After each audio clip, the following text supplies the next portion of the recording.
I think a lot of our negative connotation comes from the 70s and the 80s and the 90s where guys are, I mean, this is the term juicing, where they're, high off of anabolic steroids, stuff that we don't even prescribe, that we don't even have access to.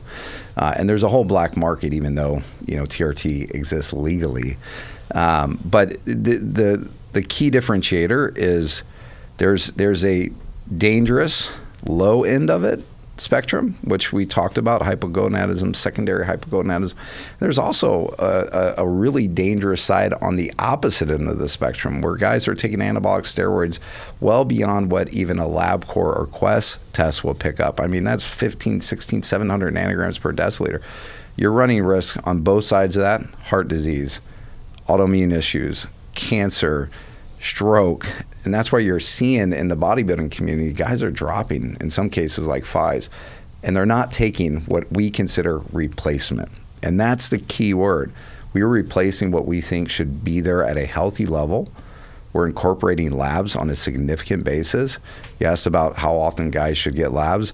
When you're on a therapy, it's even more. For me, I'm getting anywhere from 4 to 6 comprehensive labs a year. Sometimes when you're in your first kind of round of treatment, it might be 6 to 8.